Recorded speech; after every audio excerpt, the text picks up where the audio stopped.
Darling's here.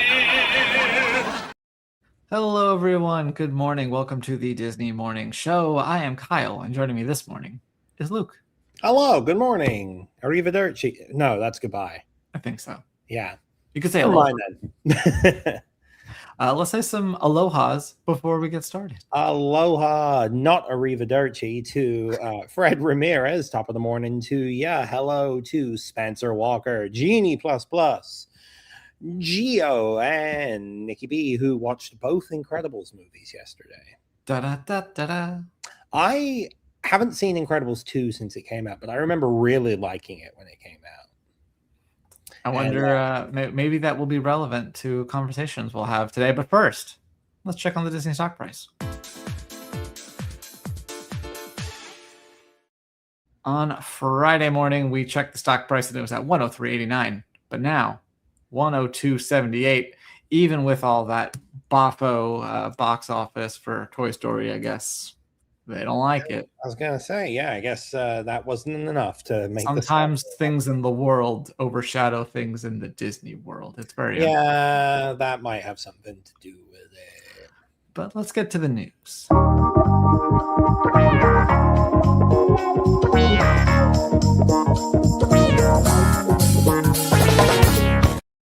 Well, first, I want to point out that Disney Parks blog has teased halfway to the holidays. So get ready for all sorts of holiday announcements in the coming days. You know, your what's the party called?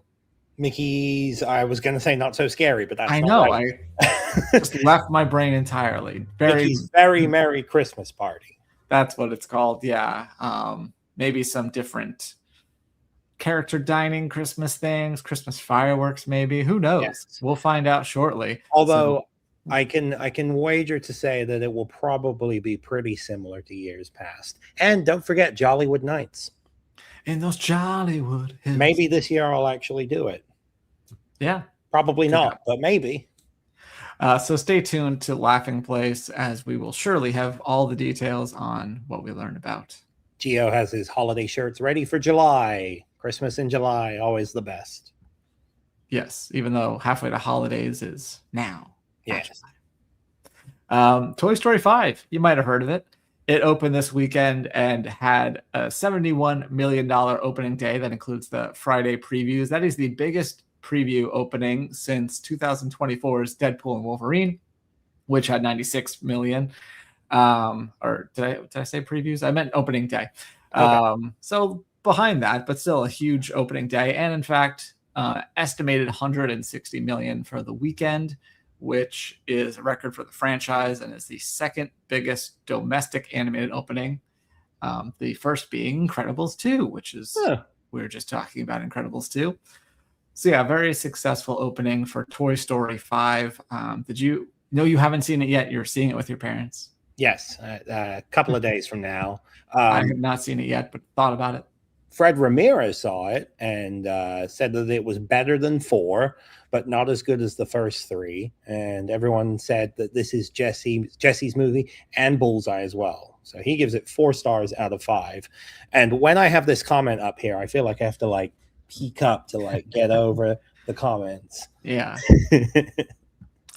Well, so congratulations to Toy Story. I look forward to checking it out sometime. But speaking of the number 5, Luke, there's an anniversary. Yes. Lots of anniversaries recently, and one hotel that just marked its 5th anniversary yesterday, actually, is the Hotel New York, The Art of Marvel at Disneyland Paris. Now, the hotel itself has been around since Disneyland Paris first opened, but the Marvel theming of it is 5 years old.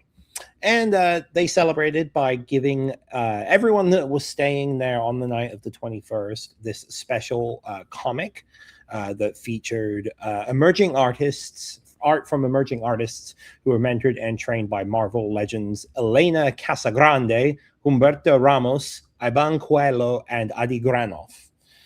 I mean, I don't know if those were right, but that was... I made it sound like they were right. Yeah, you sold it.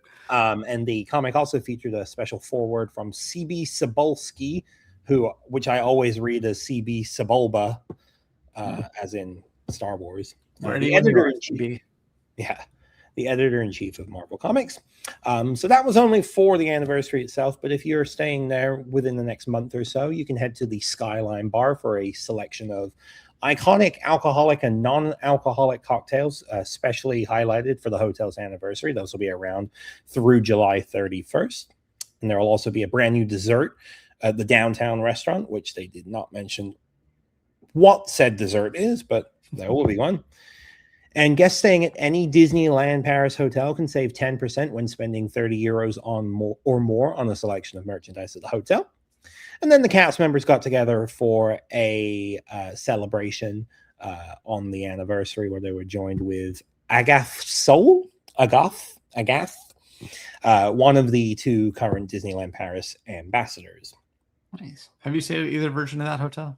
Yes, a couple of the times that I've been there for Laughing Place events, I've stayed at the hotel, and I think I stayed at the original version, back in the 2000s. So at least once, or went in there at the very least. I got to stay a night at the Marvel version, and I didn't get to stay at the regular Hotel New York, but we did walk around it one time. Yeah. I remember the big Mets and Yankees logos on the ground.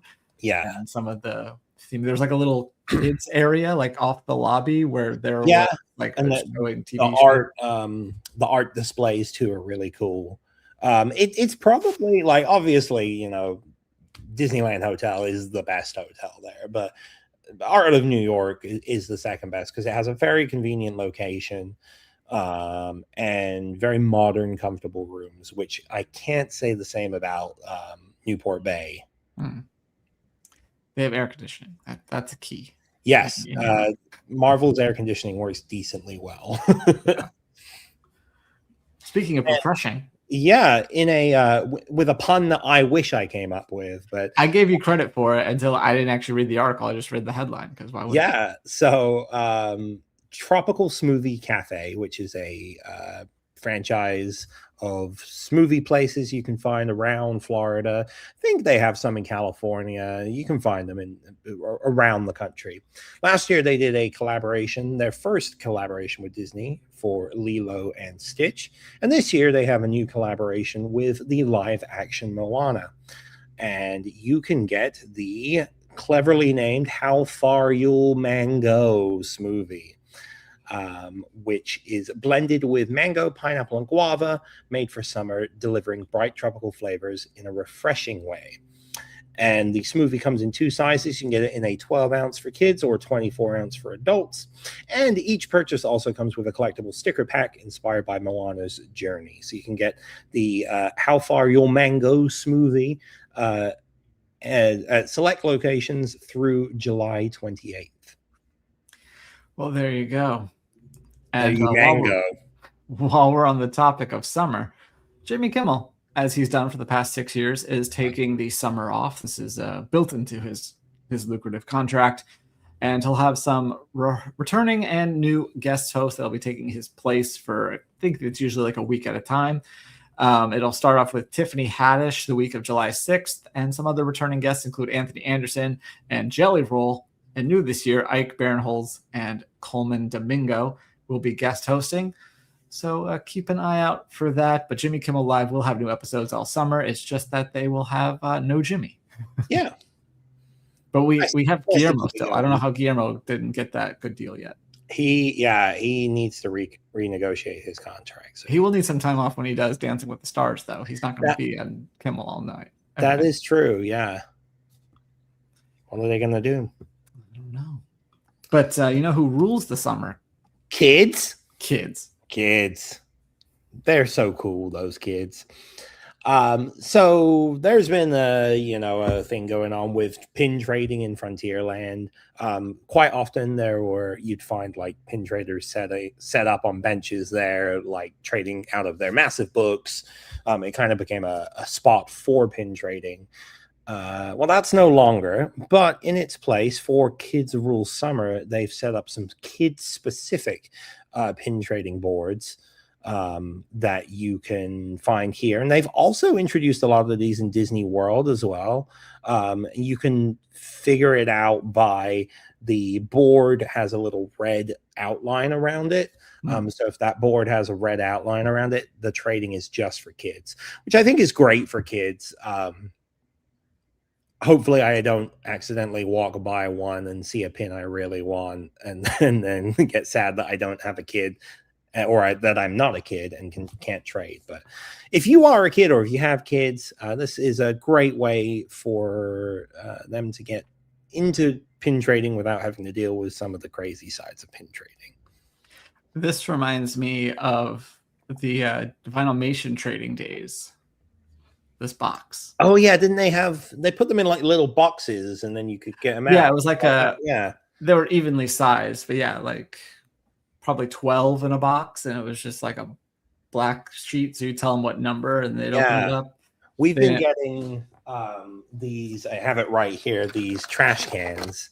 My dad's a big collector of them, and we were hoping that they would have something, or thinking that would be a good idea to have something like that where you can trade for them, especially like out, maybe have it like, you can get these at the drop shop in Disney Springs.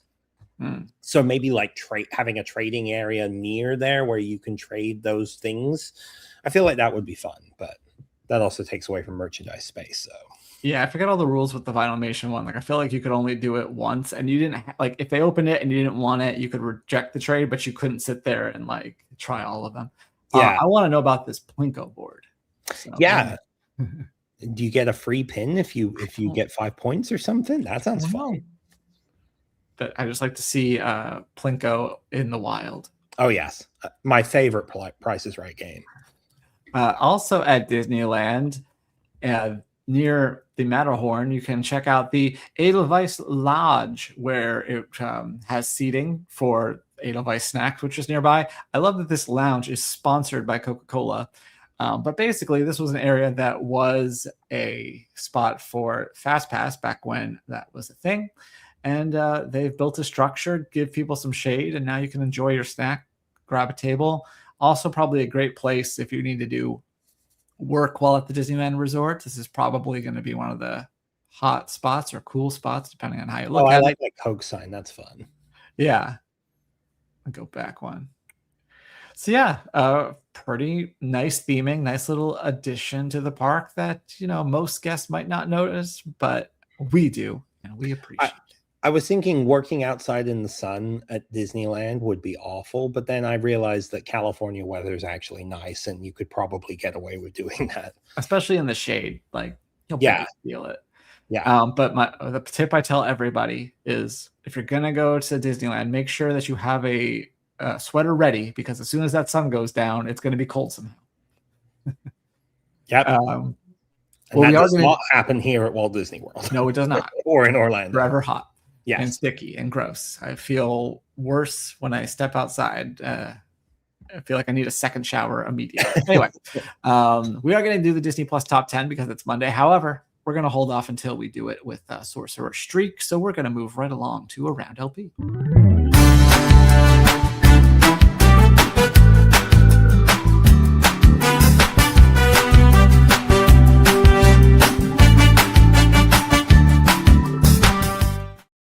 Well, if you saw Toy Story 5, you probably heard the voice of Paxton Andrews. I don't know who he plays, but he's in the movie. And Alex got a chance to talk to him about this and hearing himself in the movie and his love of Disney. This is him at California Adventure, where I guess he visits for his birthday every year. So you could check out Alex's interview. I am going to wait until I see the movie, but I'm sure it's very interesting. Good idea there. And then Luke continued our feature, in case you missed it, our news quiz. So you can test your knowledge of the Disney week that was, and a little bit beyond, because you have a couple of Universal questions in there this time, because that was the big news this week. So test your knowledge. I'm happy to say that I scored a 9 out of 9, although one I had to guess using my knowledge of America's Next Top Model and not my knowledge of Alien Encounter. I learned something. I almost threw in a non Alien Encounter actor And then I was like, no, let's make it all Alien Encounter. Obviously I've never been on Alien Encounter because I had no idea that this person was involved. I never really thought about the other people being involved either. Interesting. I'm surprised you didn't know that. I feel like that's a common Disney dweeb fact. Yeah, it's probably something I've heard and then just went out the other side of my head. But we also have the companion to In Case You Missed It, which is What You Need to Know, a look at the week ahead, including Doomies, the Bear, some sort of sailings, it looks like. Behind the Attraction. Behind the Attraction returning, yes. And then the official opening of that park that everybody is loving, Universal. Not the official opening. Previews. Okay. Official preview is on July 1st. I think everybody's finished watching that video by now, too, because for the first time in a while, I did not have a quote tweet in my immediate mentions. Yeah, I think we're over it. And then, of course, we have our latest edition of the Laughing Place on Location. This time, it has Benji from the 10th anniversary of Shanghai Disneyland, or Disney Resort even. And this is the most excited you'll see him in the entire video, which is why we put it in the thumbnail. It's an exhausting trip. But yeah, so take a trip to Shanghai and check out all of that over on our YouTube or on laughingplace.com. And the rest. Well, this is an interesting development that we just learned about over the weekend from the world of not Disney, and that is that George Lucas will appear in Minions and Monsters, the new Illumination animation movie coming out on July 1st. His lines were recorded in France, and he said that he's open to doing more voice work. So maybe you'll hear Georgie in some future projects, but for now, we'll have to see what role he has. I don't know if he's just going to say the word banana. Banana. The most boring banana you'll ever hear. Pretty interesting. George Lucas in a not Disney film. I guess that means it's time for your quiz. All right. On this day in 1920, a very famous voice actor was born. He is in The Absent-Minded Professor. He is Ludwig von Drake, and you've heard him in The Haunted Mansion. Paul Frees. Correct. On this day in 1935, a very famous animator was born. His Disney credits include Sleeping Beauty, Jungle Book, 101 Dalmatians, Mary Poppins, Sword in the Stone, The Hunchback of Notre Dame, Mulan, and Dinosaur. And his Pixar credits apparently include Toy Story 2 and Monsters, Inc. Is it Floyd Norman? It is Floyd Norman, yes. Floyd Norman. Who is getting an award at the Oscars. Or, well, from the Academy, but like a special Lifetime Achievement Award this November. 1955, an animated film opened. Lady and the Tramp? Correct. 1977, an animated film opened. The Rescuers. Yep. This one's a little tricky for someone of your ilk. In 1985, an actress was born. She is most famous for being the second person to play a character on Boy Meets World, but she's also in the pre-show for Tower of Terror. Oh, pre-show for... So it's not Daniel Fishel. No, Danielle Fishel. No, Danielle Fishel. Close enough.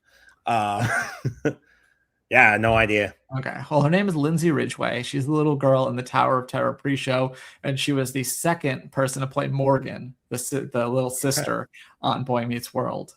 Don't know. And she was also on Girl Meets World because they had both sisters show up for the finale. Interesting. This day in 1988, a movie debuted. 1988. That's a little too early for Dick Tracy, I think. In the same vein somehow. Okay. So it's kind of like a Touchstone film of some sort. I believe it's Touchstone. I don't think Disney released it. Splash? No, it's a good guess. It might be too late for that. Big Business? I said kind of in the same vein as Dick Tracy for some reason. Yeah, but now I'm trying to figure out like what is kind of in the same vein as Dick Tracy. Well, unlike Dick Tracy, this one has a ride that did get built. Oh, Who Framed Roger Rabbit? Yeah, that is kind of in the same vibe. Yeah, that makes sense. And then finally, this day in 2012, a movie was released. The Avengers? What? The Avengers? No. Brave. Brave. Okay. Yeah, big summer movie season. Clearly, we've had a lot of heavy hitters. In these Yeah. lately. All right, I guess that means it's time for Sorcerer's Streak.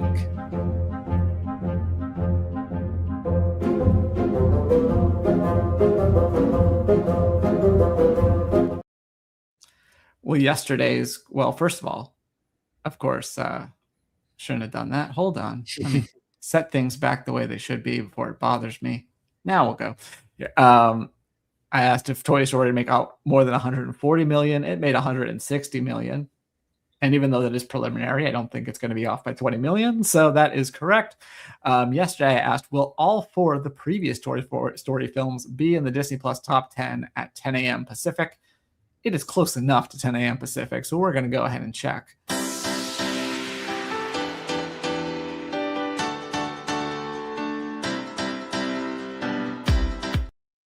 I'll check again after the show just to be 100% sure, but we'll get the preliminary ruling here. And I like something not animated. Will something not animated be on it? I also like that we're doing a segment within a segment. I know, it's very fun that way.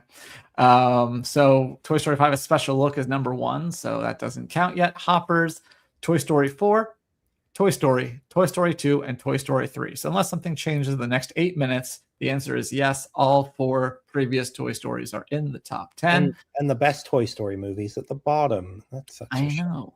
Becca had a conversation about this with someone over the weekend who ranked Toy Story 3rd, Toy Story 3 last. I'm just like, who are you?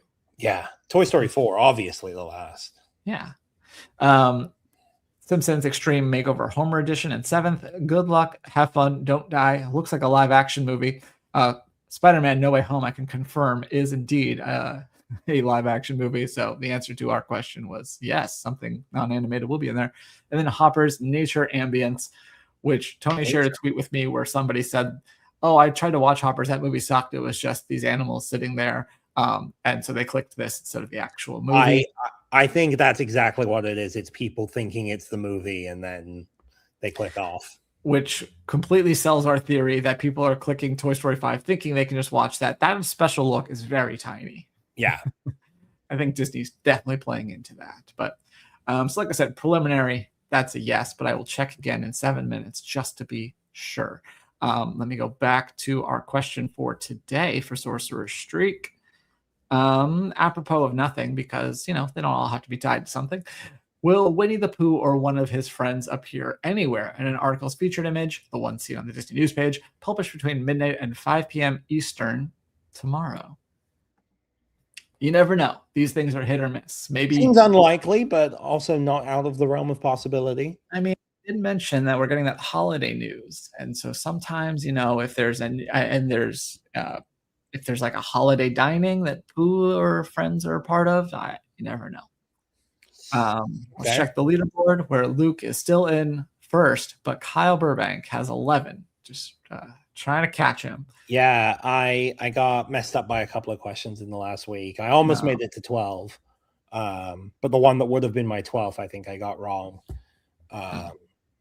And I also went with the wrong Beatles Paul McCartney song. Oh, well, Nikki B appreciates your vote then. Yes. Jeremy Parker, Dan, and Benji following that. Well, that'll do it for this edition of the Disney Morning Show. Do we have any other comments to catch up on before we sign off? Just Fred Ramirez mentioning that the more he sees Minions 3, the more he wants to see Toy Story 5. Who Framed Roger Rabbit was one of his favorite movies of all time. And we got a nice little smile there from Nikki B. Well, sorry to ruin that smile, Nikki, but unfortunately, this is probably going to be the last morning show of the week because I am headed to Florida this afternoon. I'm going to be checking out several of the hotels in the Disney Springs area and learning about those, and that will occupy the time not only during the morning show, but apparently there's a lot more to this event than you would think. So yeah. We should be back next week. I get back on Friday. I might be able to do a Friday show if all goes well, because I'm leaving pretty early in the morning from Florida. Might be a slight, a late morning show / We'll early see. I'm not going to promise it because I never know how flights go, but there's a possibility of a Friday. But yeah, the next few days are going to be out. So sorry about that. But we programming note also, there's no Parks Talk tonight, but instead you're going to get Barely Necessities on a Monday. Ooh. No, just remix. Throwing it all around, switching it up. Exactly. So thank you all for joining us. Be sure to subscribe and ring the bell so you know whenever we go live. Anything else you want to add, Luke? No. All right. Thanks, everybody. Take care, y'all.